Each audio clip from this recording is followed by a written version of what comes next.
We're here with Brother Michael Diamond of Most Holy Family Monastery. Can you tell us about your research? We're going to get in as far as the abominations that are going on right now. We have abortion, as you can see the pictures here. 55 to 65 million surgical abortions each year. In China alone, there are 14 million each year.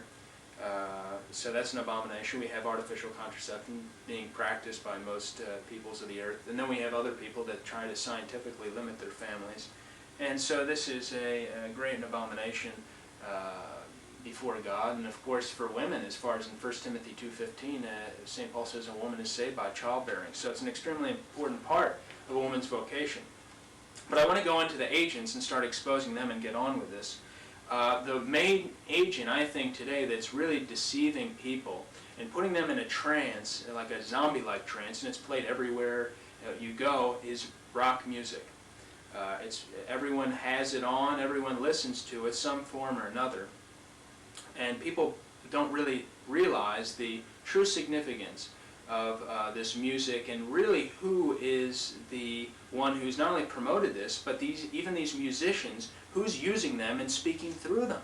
You have underlying influences then in this rock music. Exactly. What we have is, and people have proven, from the 50s to the 90s, going back to Elvis in the 60s, the Rolling Stones in the 70s with Led Zeppelin in the 80s and Michael Jackson, now Madonna, all these people, if you really look, and maybe we have a separate video just on this, they all say in their own words that they're possessed by demons, spirits, they get their music by spirits and so forth. And I want to give you a couple of quotes to prove this. Young, guitarist for the group AC/DC, said in the 1985 issue of Hit Parader, quote, "Someone else is steering me. I'm just along for the ride. I become possessed when I'm on stage," end quote. Madonna, who's the most popular modern performer right now, said, this is in the Calendar magazine, LA Times, May 5th, 1991, Madonna was asked a few questions. She said, this is the question, "Near the end of the film, we hear one of the people on your tour say of you, she's very unhappy much of the time. True?" Madonna answers, quote, "I certainly was unhappy." Question, "But why? When you're out on tour, aren't you doing what you love?" Answer from Madonna, quote, "I'm a tormented person. I have a lot of demons inside of me. My pain is as big as my joy," end quote. And we have many other albums that are openly satanic. These are rock musicians. This is Prince's album, as you see on one side. Now you turn it upside down, you get 666. I mean, the word's evil at the bottom, and that's Police's album. You get 666 when you reverse it. So it's pretty open, and much of the music is satanic forwards and openly. What we're going to look at right now is some of the music that, if you play it backwards, reverse the music, you get these satanic messages. And what most people don't realize, they think, well, they did that somehow. It's impossible. It's impossible to play a song forwards and then play it backwards and get a message. So, and some of these songs we're going to be looking at right now are live performances, and we're going to play a couple now. The first one is from Electric Light Orchestra's album El Dorado. And the segment played forward here, it says, "All sail away on a voyage of no return to sea, if eternal life is meant to be." On a voyage of no return to sea, if eternal life is meant to be. Backwards, the same section says, "He's the nasty one, Christ, you're infernal."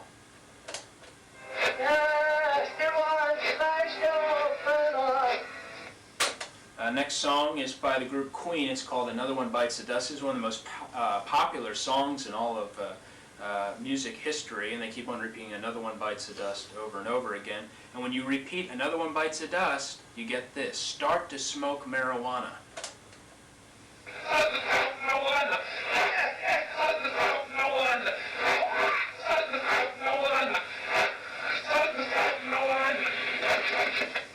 That's pretty incredible, bro. Yeah, it's something. And we're going to look at a couple more. The next song is from the group Cheap Trick. It's from the album Dream Police, and the song is called "Gonna Raise Hell." So there's some significance already. So during this song, "Gonna Raise Hell," you play it backwards and you get a section that says, "You know Satan holds the key to the lock."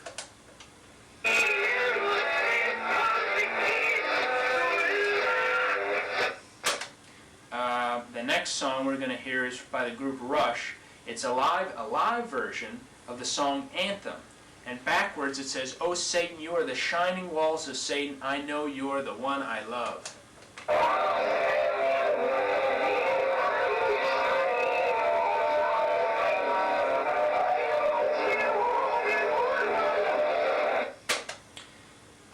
The next performer we're going to be listening to is the group Led Zeppelin and the song "Stairway to Heaven." "Stairway to Heaven" is when you Pretty popular. Oh yeah, when they do the top 100 or 500, it always usually comes up as the #1 song. But what's interesting about Led Zeppelin, in fact, they dominated the 1970s and they're still popular today. In fact, they outsold groups like the Rolling Stones 3-1. It's interesting that their lead singer, the head of their group, is a big follower of Aleister Crowley. Aleister Crowley was a Satanist, a man who called himself the Beast, 666.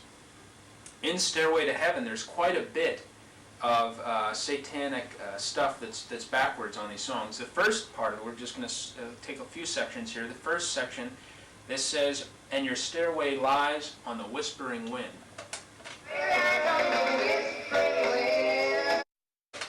Backwards it says, "Because I live with Satan."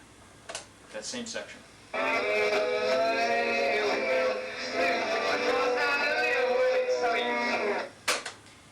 Another section, he says here, "The piper's calling you to join him." And the piper, of course, is Satan. The piper's calling you to join him. Backwards, that same section says, "The Lord turned me off."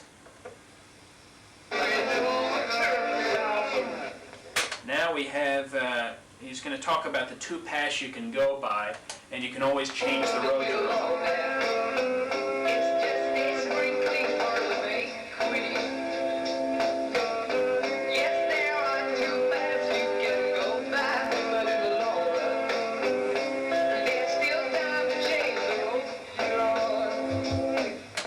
Now, the same section, those that you just heard, now we're going to play that whole section backwards, and we're going to take it piece by piece.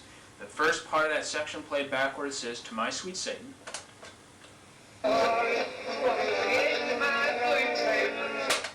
Next he says, "I want to live it backwards like the Zepp, whose power is Satan." Now when he's saying the Zepp refers to Robert Plant. He referred to the group Led Zeppelin as the Zepp in interviews for years and years. So what he says next here is, "I want to live it backwards like the Zepp, whose power is Satan."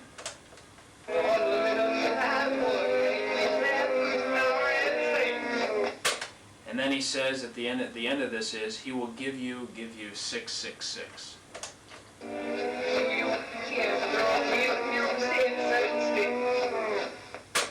Is that like the mark of the beast? They'll give us the 666? Yeah, the beast, the beast system, man as God, and that's what we have coming. So it's pretty open.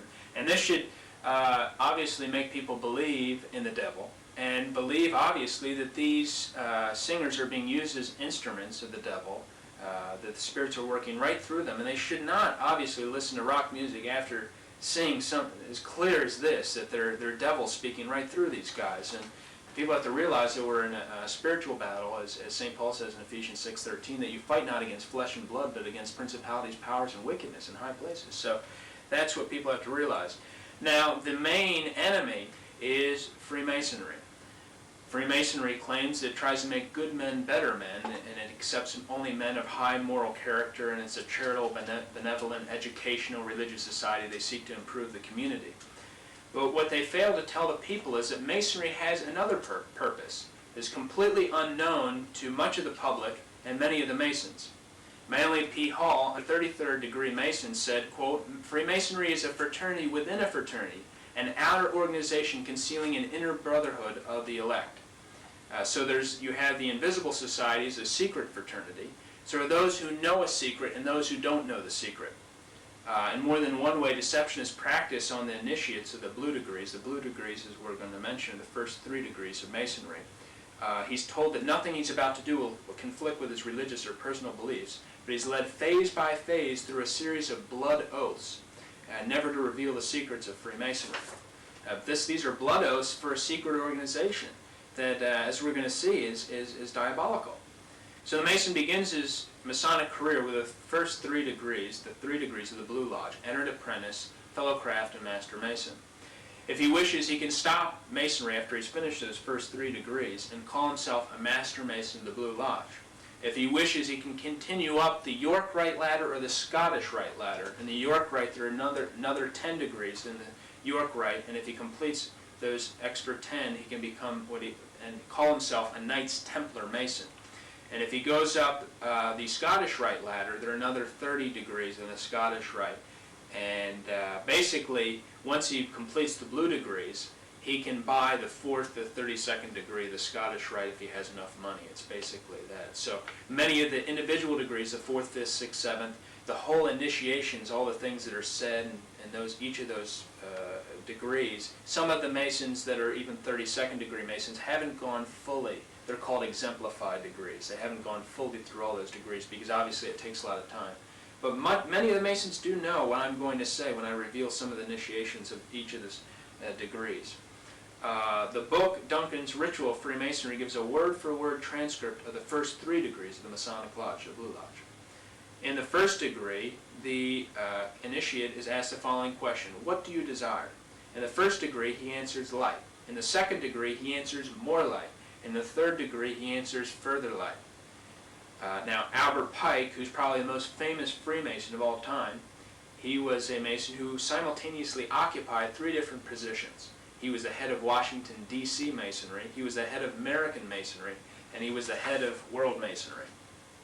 Albert Pike wrote the book Morals and Dogma. It was published in 1871 and is used in all Scottish Rite initiations to explain the craft's philosophy. It's been called the most important book of Freemasonry. It's been called the Bible of Freemasonry, and it's given to every 4th degree Mason, this book. And it's also recommended in every issue of the Scottish Rite Journal. Each month it recommends to get and read Morals and Dogma. Albert Pike says in Morals and Dogma, quote, "The Mason is familiar with the doctrine that the Supreme Being is a center of light." And what is this light that the Masons are talking about? The answer can be found on page 321 of Morals and Dogma by Albert Pike. Quote, "Lucifer, the light bearer, Lucifer, the son of the morning, is it he who bears the light? Doubt it not." End quote. And on page 324, he repeats the thought. He says, quote, "A devil, the fallen Lucifer, or light bearer." He identifies Lucifer as being the devil. And of course, St. Paul says in 2 Corinthians 11:14, the devil will transform himself as an angel of light. So the New Agers believe the same thing as the Masons. David Spangler, a leading New Ager, wrote, quote, "The light comes from Lucifer. He is the light bearer," end quote. And many people say, many Masons even say, Freemasonry is not a religion. It's not a religion. It is a religion. Albert Pike said on page 213 of Morals and Dogma, quote, "Every Masonic lodge is a temple of religion, and its teachings are instruction in religion," end quote. Some more information from Albert Pike. On July the 14th, 1889, Albert Pike issued formal written instructions to the 23 Supreme Councils of the world. He said, quote, "To you, Sovereign Grand Inspectors General, we say this, that you may repeat it to the brethren of the 32nd, 31st, and 30th degree. The Masonic religion should be, by all of us initiates of the high degrees, maintained in the purity of the Luciferian doctrine. Yes, Lucifer is God, and the true and pure religion is the belief in Lucifer," end quote. On page 276 of the book called Ku Klux Klan by J.C. Lester and Bill Wilson, it says that, quote, "General Albert Pike organized the Ku Klux Klan after the Civil War." So he also started the Ku Klux Klan. To also get a degree that the Masons, that are leading Masons, believe the light bearer was Lucifer, Manly P. Hall, another leading Freemason, wrote the book The Lost Keys of Freemasonry. His book is recommended in a reading list of what you should buy your Masonic relatives. And on page 48 of his book, The Lost Keys of Freemasonry, he says this, quote, "When the Mason learns the key is the proper application of the dynamo of living power, he has learned the mystery of his craft. The seething energies of Lucifer are in his hands," end quote. So the Masonic writers are telling the public they conceal a worship of Lucifer from the rest of the Masonic Lodge. It's according to the Masons that Lucifer is the light bearer, and the Mason who figures it out has discovered the secret. So basically that's what we have.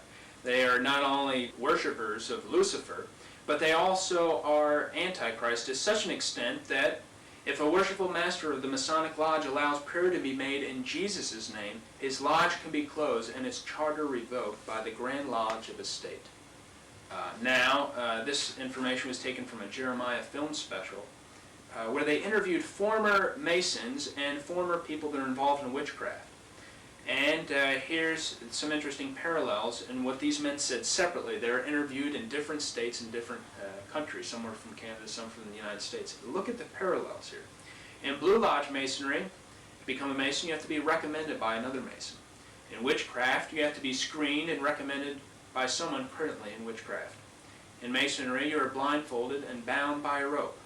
In witchcraft, you are blindfolded, bound by a rope, and led to the edge of the magic circle. In Masonry, a sharp object is put to your left breast, and you take a blood oath what to expect if you reveal any of the secrets of the lodge. In witchcraft, a sword is put to your left breast, and you take a blood oath not to reveal the secrets of witchcraft. In Masonry, during the ritual, the blindfold is taken off the candidate, and they tell you that you are in darkness and you're coming into light. In witchcraft, during the ritual, the candidate is challenged by someone at the edge of the magic circle who says, "Who goes there?" And the answer is, "One from the world of darkness." In Masonry, the Masons end their prayers with, "So mote it be." In witchcraft, they end their prayers with, "So mote it be." Now we're going to look at we're going to look at the York Rite of Freemasonry. In the York Rite, they claim only Christians can join the York Rite. In particular, what we're going to look at is the Holy Royal Arch degree of the York Rite. According to Jim Flanagan and other former Royal Arch Masons, in the opening and closing of every chapter of a meeting, the high priest asks another Royal Arch Mason, he's called the companion captain of the host, the question, quote, "Are you a Royal Arch Mason?" And the other Mason responds, "I am that I am." This refers, of course, to the time when Moses was approached by God, and God identified himself as "I am." And God said that this is my name forever. And of course, our Lord said in John 8:58, he says, "I am," referring to, they asked him who he was. He said, "Before Abraham was, I am." In Masonry, they say that the name of God has been lost. And in a later degree, in the Royal Arch degree, the 7th degree, the name that was lost is now found. The men form an arch with their arms and say that God's name is Jah-Bulam, which is the joining of Jehovah, God's name, with the pagan gods Baal and Osiris. And according to the Royal Arch Masons, they call this the Grand Omnific Word. Now we're going to look at the Scottish Rite. In particular now, we're going to start with the 17th degree. And this information is taken from Scottish Rite Masonry Illustrated, Volume 1, pages 453, 456, 457, E-Cook Publishing, 1974, just to prove that this is just not something we're making up. Here's what the initiation is. Having completed the initiation, after revealing the password Jebulum and the sacred word Abaddon, the senior warden conducts a candidate to an elevated canopy to the right of all the others present. This is supposed to represent the end of the world, and so forth. But what's most fascinating about this degree, the 17th degree, is the sacred word of the ritual, Abaddon. If you look in your Bible in Revelation chapter 9, verse 11, you'll find out who Abaddon is. He's the angel of the bottomless pit. He's a demon. So the sacred word of the ritual, the 17th degree of Freemasonry, is the name of a demon. So he's invoking a demon. The Masonic 18th degree is a mockery of the sacrament of the Eucharist, and the 19th degree is called the degree of Grand Pontiff. Another Mason during this ritual anoints the candidate with his head with oil and says, quote, "Be thou a priest forever after the order of Melchizedek," end quote. And the 20th degree, they say, quote, "No man has the right to dictate to another in matters of faith or belief. No one can say that he has possession of the truth." In the 28th degree, the symbol, this is for the degree Knight of the Serpent, it has a snake biting its tail. And what looks to be a friendly person, but you look in, as it looks in the reflection here, as you can see in the water, if you turn it around, it's a demon. And that's important because Albert Pike says, quote, "That which is above is as that which is below," end quote. In the 30th degree, it's called the Knight's Kadosh, the ritual reads like this. The Grand Master rises and says, "Imitate me." He then stabs a skull crowned with a tiara representing Pope Clement V and says, quote, "Down with imposture, down with crime." Later he stabs a skull surmounted with a regal crown, supposed to represent King Philip of France, saying, quote, "Down with tyranny, down with crime." The master and the candidate then kneel before a skull adorned with a laurel wreath. It's supposed to represent Jacques de Molay. And they say, quote, "Everlasting glory to the immemorial martyr of virtue." In the 30th degree, the initiate repeats both of these, demonstrating his hatred for the Catholic Church and any form of monarchy. So they're against the church and they're against the state. Right, exactly. And wanting to bring down all forms of, that's why the monarchies were destroyed in Europe. Yes, absolutely. This is a certificate for a man who completed the 32nd degree of Freemasonry. Notice the words at the top, order ab chaos, which means order out of chaos.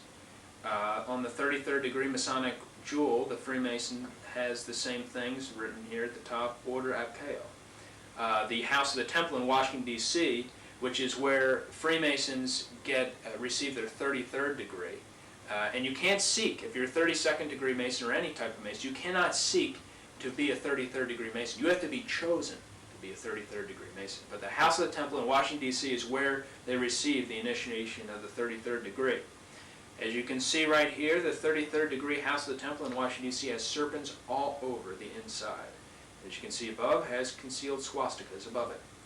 The 33rd degree House of the Temple is exactly also 13 blocks north from the White House. The whole city of Washington, D.C. is laid out Masonically. You can see right here, including the pentagram, which is a 5-pointed satanic star, comes right down on top of the White House. Now, an expose of the 33rd degree initiation was done by a former Mason, 33rd degree Mason, Paul Rosen, and can also be found in Edith Starr Miller's book, Occult Theocracy, on pages 363 and 364. It says on those pages that part of the initiation, they claim that 3 murders of mankind are law, property, and religion. It says this, quote, "Neither law, property, nor religion can be imposed on man as they annihilate him by depriving him of his most precious right. They are assassins on whom we have sworn to wreak vengeance. They are enemies against whom we have declared war to the death. Of these 3 enemies, it is on religion that we must concentrate our most deadly attacks.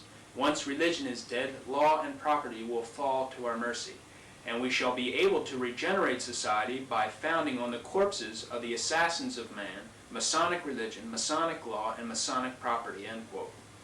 According to the Congressional Record of September 9, 1987, it says that no less than 60 members of the House of Representatives are Masons, and about 75 congressmen are Masons. The following senators are 33rd degree Masons: Alan Simpson, Wyoming; Robert Byrd, West Virginia; Strom Thurmond, South Carolina; Lloyd Benson, Texas; Jesse Helms, North Carolina, who's claimed to be Jesse Helms? That's right, 33rd degree Freemason. And there are many other senators that are regular Masons, like Grassley from Iowa and Spector from Pennsylvania. And 1996 Republican running mates Bob Dole and Jack Kemper, both 33rd degree Freemasons. Another so-called conservative, who many people thought was conservative, is Barry Goldwater. He's also a 33rd degree Freemason, and this is proven by this magazine called Royal Archmasonry, Volume 11, Number 8, states right here that Goldwater is a 33rd degree Mason. And there are a number of other congressmen that are Masons, but we don't have time to get into that. Some other notable Freemasons who belong to the black-only Prince Hall Lodge include Supreme Court Justice Thurgood Marshall, who voted pro-abortion on the Roe v. Wade decision, Atlanta Mayor Andrew Young, Detroit Mayor Coleman Young, Los Angeles Mayor Tom Bradley, and Dr. Benjamin Hooks, the NAACP. Now, what's very important is the pentagram is an important symbol to Freemasonry. In fact, the Eastern Star, the women's group, their symbol is a pentagram.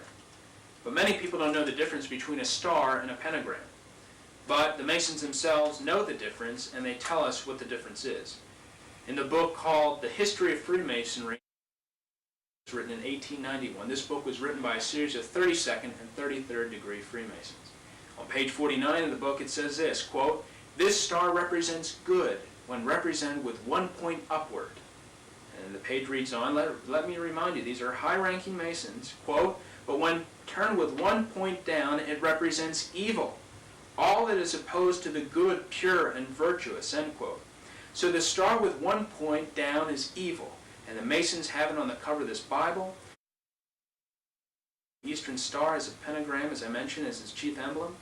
And it's always been, the pentagram is one of the biggest symbols in Satanism, and probably the biggest. And as you can see right here, this is a clothing line right here. It's called the New World Order clothing line. By the way, they also have, as you can see here, first of all, as a pentagram on the guy's side there. What's interesting is their advertisement, they talk about order coming out of chaos for the New World Order clothing line. The colors, again, are very interesting, black, red, and white, because they're the colors of the Nazi Party. And the Masons declare in their writings that the colors of the Royal Master Mason degree are black, red, and white.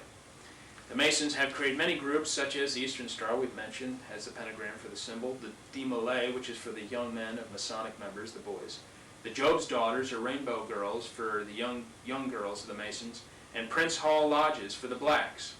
And the Shriners are a special group of Masons made up of 32nd and 33rd degree Scottish Rite Masons and 13th degree or Knights Templar York Rite Masons. The Shriners claim to be a charitable organization, yet the facts prove that isn't the case. Only 1/3 of the money raised by the Shriners goes to charity. The Shriners also wear red hats called fezzes. Interesting story about the fez, because the fez comes from Morocco, which is in North Africa. You can look it on your map. And in the year 800 AD, 50,000 Catholics were slaughtered there by Muslims. And they said the blood ran so thick that the Muslims dipped their hats in the blood, and their hats turned red. And it's been a 1,200-year sign of Muslims' victory over Christians. And it was first commercially sold from Fez, Morocco. And the Shriners wear fezzes. Now, the Shriners tell us why they wear the fez. This is in a book in 1977 put out by the Sabar Shrine Temple. They say this in the book, quote, "The fez has been handed down through the ages as one of the most significant headdresses. The fez derives its name from the place where it was first manufactured commercially, the holy city of Fez in Morocco," end quote. Also, during the initiation ceremonies of the Shriners, they, quote, "seal their solemn oath in the name of Allah, the God of our fathers." A little later on in the ritual, they, quote, they acknowledge, quote, "Islam as the one true faith." And you can ask some guy who claims to be a Catholic or a Christian that how can they do this, you know, that saying Allah is the one true faith. They also have on their calendar, the Shriners' calendar, the Order of Quetzalcoatl, which is pretty interesting because Quetzalcoatl is the stone serpent which Our Lady of Guadalupe came in Mexico to crush, and she converted 8 million to the Catholic faith by means of those apparitions. Some of the papal condemnations against Freemasonry, so that people know that Freemasonry has always been condemned by the Church. Leo XIII says, quote, "Let no man think that he may, for any reason whatsoever, join the Masonic sect if he values his Catholic name and his eternal salvation," end quote. Under the old code of canon law, anyone who joined the Masons was automatically excommunicated. Leo XIII said, quote, "To join with these men, Freemasons, or in any way to help them cannot be lawful," end quote. And cooperation between Masons and Catholics could be done only under the strictest of conditions. Leo XIII says, quote, "Those men are like those whom, according to the St. John the Apostle, hospitality and greeting should be denied," end quote. In all, there are more than 200 documents issued by the Vatican that have condemned Freemasonry. You know, Pope Clement XII in 1730 also began the ipso facto excommunication of anyone becoming, but he also gave an ipso facto excommunication for anyone who associated with the Masons. Right, exactly. It's you know, that's the severity of what we're talking about. It's a big crime. People have you know, lessened that, and of course we're going to show a little later that they fully infiltrated the Catholic Church too. So now some of the Masonic statements against the Catholic Church, because you have a lot of Masons and others say, well, they're not anti-Catholic, and many Masons don't know this.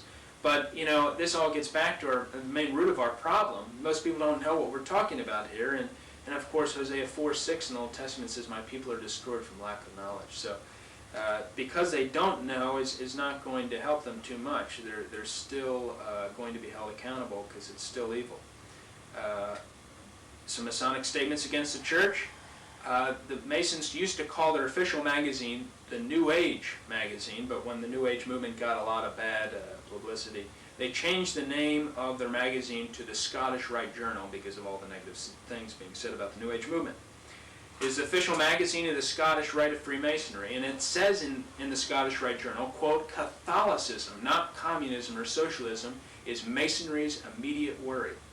The French Grand Orient gave utterance to the following profession of faith in 1885. It said, quote, we Masons must aim for the complete destruction of Catholicism. A chief in the Masonic Alta Vendita Lodge proclaimed, quote, let us conspire only against Rome, end quote. In the stone inscription of the Masonic Grand Orient and Supreme Council of France, it says this, quote, the fight taking place between Catholicism and Freemasonry is a fight to the very death, ceaseless and merciless. So, and what most people say is if you want to destroy the church, and if you're against the church, and you believe that the church is the true church that Jesus Christ established, why not infiltrate it? And they have infiltrated it. This is a copy of the May 8, 1991 edition of the Mount Washington Press, a paper near Cincinnati, Ohio. It talks about how the Archdiocese of Cincinnati, Ohio sends all possible candidates for the priesthood to Joseph Wicker. Joseph Wicker is a worshipful master of Mount Washington Masonic Lodge number 642 in Mount Washington, Ohio. That means that he's the president of the Masonic Lodge in his hometown. Mr. Wicker says that he no longer considers himself a practicing Roman Catholic, but practices what he calls Rosicrucian experiments. The Rosicrucians are a Masonic-like group that says everything should be guided by the use of reason. They've been officially condemned by the Catholic Church, and Mr. Wicker also says he believes in reincarnation. So Archbishop Pilarczyk of the Archdiocese of Cincinnati, Ohio, has a Freemason screen all candidates for the priesthood. Many people say then, well, obviously the church looks to be infiltrated, and the communists also tell us that this is the case too, that they were told by Moscow to infiltrate the Catholic Church. Mr. Manny Johnson, a former official in the Communist Party in America, gave the following testimony in 1953 to the House Un-American Activities Committee. He said, quote, the communists discovered that the destruction of religion could proceed much faster through the infiltration of the Catholic Church by communists operating within the Catholic Church itself, end quote. Mrs. Bella Dodd, who spent most of her life in the Communist Party of America and was Attorney General designate had the party won the White House, after her defection from the Communist Party, she revealed that one of her jobs as a communist was to encourage young radicals into the priesthood. And she said that before she left the party in the United States, that she encouraged more than 1,000 young radicals to infiltrate the seminaries and religious orders of the Catholic Church. And she said back then they had risen to the highest places in the church. And so this is why you don't have any call to conversion, you have no exposure to the Masons. And what I'm saying should be said by almost every priest in the United States and throughout the world. It's not said because these people are either direct infiltrators or they just don't care anymore. There's a complete apathy as far as the true faith. This is an interesting picture we have here. This is a grade 6 catechism. It was given to sixth graders across the country. And you can see right here the little dots, the dark dots on this. This is the opening page, as you can see. This is Christ. This is Christ with us. And you have these dark dots all over the page. And of course, the communists are trying to achieve victory over the church, and you can see the dark dots. What's interesting is you line those dark dots up, and what do you get? Looks like a hammer and a sickle. Communist, hammer, and sickle. So what they were saying was that they've now achieved victory over the church, and at least they think that. And we know if there's just even a small group with one true priest that upholds the one true faith. That's what St. Athanasius did. Even if the true remnant was reduced to a handful of true believers and, say, one true priest that believed in the true Catholic faith, they remain the true church of Jesus Christ on earth. So, and he said back then, St. Athanasius, during the Arian crisis, that we have the faith, they have the buildings. So there's a definite link between Freemasonry and communist philosophical thought patterns. Yeah, yes, exactly. And we're going to see now this is according to the book by Dr. James Wardner, Unholy Alliances. He says that Mr. Jim Shaw, former 33rd degree Mason who left Masonic Lodge, says that when he became a 33rd degree Mason, when he was initiated in Washington, D.C., at the House of the Temple, there was someone there, an internationally prominent evangelist, was there to help him through his initiation, and present there, who was none other than Billy Graham. So one of the biggest evangelists, Bible preaching religious figures, Protestant figures, is a Freemason. Well, according to that book, that's what it says. So that's what he put in the book. That's what he claims Jim Shaw said who was there. So that's interesting. Another person who I hope if he is a Mason, he's come out of the lodge. But Pat Robertson, there's a Masonic symbol called the lion's paw. It's like this, and that's a Masonic symbol. And Pat Robertson, this is the cover of the Time magazine, February 17, 1986 issue. He's giving what looks to be the Masonic sign called the lion's paw. Pat Robertson also, in his book The Millennium, has a point within a circle at virtually every page of the book. And the point within the circle is definite occultic language for sun worship, and it was also chosen for the symbol of Illuminati. David Yallop, in his book In God's Name, an investigation of the murder of Pope John Paul I, he builds a case that the P2 Masons were involved in the murder of John Paul I, who served 33 days. We'll see a little later in the tape how significant and important the number 33 is to the Masons. Yallop says that the P2 Masons have interlocks with the Mafia. Maybe that's because both groups have the same founder, Giuseppe Mazzini. And Mazzini said, quote, "Our final end is that of Voltaire and the French Revolution, the destruction forever of Catholicism," end quote. Some other churches, such as the Church of Mormon, Joseph Smith, the founder of the Church of Mormon, was murdered by the Masons on June 27, 1844. The reason why is because Joseph Smith, who was a Mason, revealed the secrets of the Masonic Lodge in the Temple Endowment Ceremony. It's a ceremony in the Mormon Church, and they have the aprons on now still, and so forth. They're very similar to Freemasonry. The Masons also use a Masonic timetable system. They don't use AD. They use AL. AL is their standard of calendar system. It means Anno Lucis, and that means in the year of light. It could also be interpreted to mean in the year of Lucifer. So 4000 BC would be 0 AL, and 2000 AD will be 6000 AL, or 6,000 years since Lucifer was cast from heaven. And that system lines up because this is a picture of a Distinguished Achievement Medal awarded to C. Fred Kleineck, the current Sovereign Grand Commander of Freemasonry, on May Day, 5990 AL, which is 1990 AD. And you can also find AL on the cornerstone, at the engraved date of any cornerstone laid by the Masons. And I just mentioned May Day on that coin. May Day is very important for the Masons. We'll find out a little later why. The Masons definitely believe in symbology and numerology, and they have a fascination with the number 33. I believe they had major events happen on the 33rd degree latitude of the map. Masonic Encyclopedia says that Charleston, South Carolina was selected as the first home of the Council of the 33rd degree Masonic Lodge. And Charleston, South Carolina is right under the 33rd degree latitude of the map. Other major events that have happened on the 33rd degree latitude, it's where the first nuclear bomb was dropped, tested, Trinity Site, New Mexico.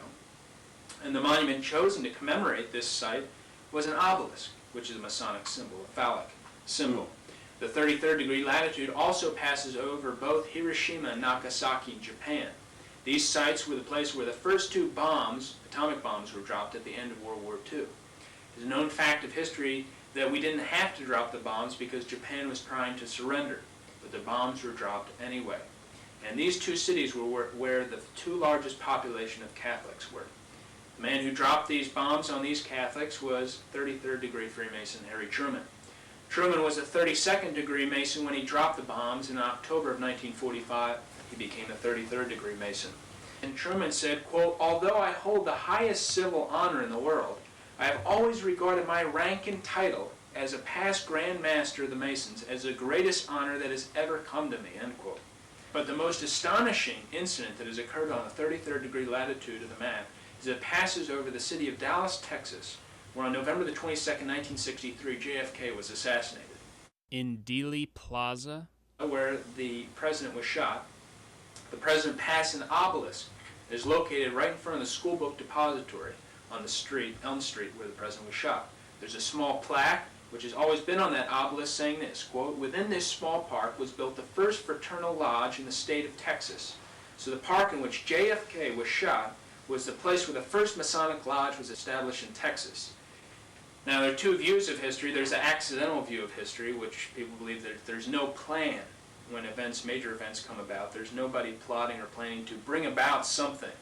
when some major events happen. And then there's the planned view of history, the conspiratorial view of history. That people plan to have certain things happen to bring about something. And obviously, it's very clear, I think, that history has been guided by the planned view of history, that people have definitely planned to bring about something. And in fact, FDR, Franklin Roosevelt, said if anything happens in politics, you can bet it was planned that way. The Oklahoma bombing as well as Waco happened on April 19th. According to the satanic calendar of high days, April 19th inaugurates a period of blood sacrifice to the beast, culminating on May 1st each year. May 1st is called May Day to the communists. And May 1st is the day when the Illuminati was started and why there's always a large military celebration in Russia. Now, going back to Freemasonry, modern Freemasonry is given its name by Joseph Levy on August 25th, 1716, and approved on June 24th, 1717 by the first official Freemasonic Lodge. They chose Masonry because it would act as a thick veil over the secret origin of their foundation. But what we know as Freemasonry came most recently from the Order of the Knights Templar movement in the 1300s. Actually came before that, in the year 43 AD, from a group called the Mysterious Force. That's actually where Freemasonry came from. And this following information is from a book called The Origin of Masonry. The Mysterious Force was established in 43 AD, and it started when a counselor to King Herod Agrippa came to him and complained that the followers of Jesus had a mysterious force, and that they should establish their own mysterious force to combat this Christian mysterious force. And the purpose of this group was to attack the teachings of Jesus and in order to preserve Judaism.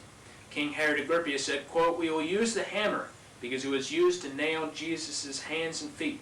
Every session will be opened by striking the hammer 3 times, end quote." And you notice that judges have the hammer to bring order to the court. King Herod Agrippa said, quote, "We will make degrees. These will be 33, symbolizing the age of the impostor." And on November the 43 AD, the first official session was held in the first temple of Jerusalem, which was a basement in the palace of King Herod Agrippa. The meeting of the Mysterious Force was always held in the temple. That was the name, the temple. And in 1717, modern Freemasonry changed it to the name of Lodge. To prove that Masonry is of Jewish origin, we'll hear the following quotes. The Rabbi Isaac Weiss wrote in 1855, quote, "Masonry is a Jewish institution, whose history, degrees, assignments, signs, and explanations are of Jewish nature from beginning to end," end quote. The Jewish historian Bernard Lazare wrote, quote, "It is evident that there are only Jews and Kabbalistic Jews in Masonry's origin," end quote. And finally, Theodor Herzl, the founder of Zionism in 1897 in Switzerland, said, quote, "Masonic lodges are established all over the world to offer us help to achieve our independence. Those pigs and non-Jewish Masons will never understand the final objects of Masonry," end quote. So they're just useful idiots. That's it. That's exactly what's happening. Now, to find out what Jews believe in, then, we have to go to what they regard as their authority in religion. The Jewish Encyclopedia, Volume 12, we read, quote, "For the majority of Jews, the Talmud is still the supreme authority in religion," end quote. So, and the Talmud is the written word of the oral tradition of the Pharisees. The Universal Jewish Encyclopedia, page 637, says, quote, "The ultimate authority for orthodoxy is the Babylonian Talmud," end quote. And the Jews have embraced the Talmud for 20 centuries. Now, some of the things that are in the Talmud, we're going to repeat just a few of them. I'm not saying all Jews know what's in the Talmud or all Jews support what's in the Talmud, what I'm about to state. But nevertheless, it's there, and we have to repeat what's and expose what's in the Talmud. In the Talmud, the Catholic Holy Day is called the Day of Evil. A Christian church is called a house of evil. It is permitted for Christians to be defrauded and deceived. All Christians, including the best of them, should be killed. These are just some of the things. We don't have time to go through all the Antichrist parts of the Talmud. It's unbelievable what's in that book. Now, the Jewish Encyclopedia gives a person a definite view of perhaps hundreds of rabbinic statements on subjects, giving accurate summaries of what the Talmud generally teaches. Page 619 of the Jewish Encyclopedia, Gentiles are not called men, but barbarians. Page 172 of the Jewish Encyclopedia, it says that Christ is in hell, punished with boiling hot excrement. And this is what we have here. And basically, the Talmudic Jews are the main force bringing about, the main power. There are many tentacles of this arm. but the main power is the Talmudic Jews are bringing about this Antichrist kingdom. Also in the Jewish Encyclopedia, there's no criticism of socialism or communism, and there, in fact, they say that they're instrumental in founding and making socialism flourish. In fact, Jewish international bankers financed the Russian Revolution, and now we want to look at some. And in Russia itself, you talk about the people leaving Russia before, say, the 1980s and Glasnost and Perestroika. 15 years of hard labor was considered a light sentence for a Gentile caught trying to escape Russia. That was before the 1980s. In Israel, now let's take Israel, under Israel's present anti-missionary law, 5738 passed on December 25th, 1977, if a Christian is caught giving a New Testament to an Israeli, he may face a jail term of up to 5 years. Notice the date on that law, December 25th, Christmas. Now let's take a few Jewish publications from the 20s and the 30s to find out what the Jews really believe. Okay, we're going to go back to prove that we're not just bringing up some current-day wild, wacko Jewish publications. March 15, 1923 issue of Jewish World stated, quote, fundamentally Judaism is anti-Christian, end quote. So you have a link between Judaism, Freemasonry, and communism as all going against the Catholic Church. Absolutely. No question about it. In the New York Jewish National Day, December 14, 1935, it says, quote, the public schools must be clear of Christmas carols and other Christmas influence. We want all this Christmas propaganda stopped, end quote. We read in the New York Jewish paper Freiheit on January 10, 1937, quote, according to the Jewish religion, the Pope is the enemy of the Jewish people by the very fact that he is head of the Catholic Church. The Jewish religion is opposed to Christianity and to the Catholic Church in particular, end quote. And they also have watchdog groups like the ADL. They were caught out in San Francisco spying on the people and so forth. So we don't do them any charity by saying they're doing a great job, and this is ridiculous. They've rejected Jesus Christ, and our Lord says in John 14:6, I am the way, the truth, and life. No one comes to the Father except through me. That's why they don't worship the one true God, and that was very clear by what our Lord stated to them in John chapter 8, where he said, if Abraham were God were your father, you would receive me. But God is not your father's the devil, John 8:44. So they don't worship the one true God. This is ridiculous. So we have to hope, and it's my charity, I have no hatred, it's not based on emotion, this is facts. I'm bringing this very clear what I'm stating here, and I truly wish for the conversion of all of Jewish people to the one true faith. I wish for eternal life for all of them. But they have to be exposed to what they're doing and how they're attacking the one true church and God himself, the true God, and helping bring about this Antichrist kingdom and world. That's what's happening. And basically this gets back to the prophecy of Isaiah. He said, in Isaiah it says, woe to that sinful nation, a people loaded with iniquity, a wicked seed, ungracious children. They have forsaken the Lord, they have blasphemed the Holy One of Israel. When you stretch forth your hands, I will turn away my eyes from you. When you multiply prayer, I will not hear, for your hands are filled with blood. Isaiah 1:4-15. And this, of course, refers to in the New Testament, Matthew 27:25, where the Jews said, let his blood be upon us and our children. So that's what we have now. But they are definitely coming to power, there's no question about it. And also, if you look on products now to show the amount of power that they're getting, you'll see on almost all your products, the letter U on your product stands for the Union of Orthodox Rabbis, and the K you'll see on many of your products stands for kosher. And this is basically a food tax. It's put on companies. From what I've read and been told, these companies have to pay for these symbols to be put on their products, and if they don't put them on their products, they'll be boycotted. And it's like hundreds of millions of dollars each year the rabbis take in from this. It's unbelievable. So they can't even use their products in the distribution chain without putting the U and K. Well, I don't know if they absolutely have to have it, but all I'm saying is that from what I've read and seen, they'll be boycotted if they don't do that, Right. And, now, going back to what all this Freemasonry is rooted in, it's rooted in the Jewish Kabbalah. The Kabbalah is the Hebrew word for received tradition. The Jewish Kabbalah is a medieval Jewish book of occult philosophy and magic based on mystical interpretations of the Old Testament. The Kabbalah is important with magicians, sorcerers, witches, Satanists, as well as Masonic philosophers. And all the things I just mentioned that are rooted, talked about Freemasonry, gets back and is rooted in the Jewish Kabbalah. The book Morals and Dogma has 65 pages dealing with the Kabbalah. Page 741 of Morals and Dogma says this, quote, Masonry is a search for light. That search leads directly back to the Kabbalah, end quote. Page 770 has a picture of the Kabbalah. Pike also said, quote, all the Masonic organization's secrets and symbols are borrowed from the Kabbalah. So the importance of what I'm saying is I've shown throughout this video that their main attack has been against the Catholic Church. And people have to do the right thing in these critical times because the time is running out. You know, brother, we want to thank you very much for what you've shown us. It's staggering, the amount of information, not just what was in this tape, but also what was in the other tape, Biblical End Times Prophecies. And it's clear that we're in a very, very critical time in our lives, and that the decision to follow Christ is now more important than we ever thought before. Absolutely.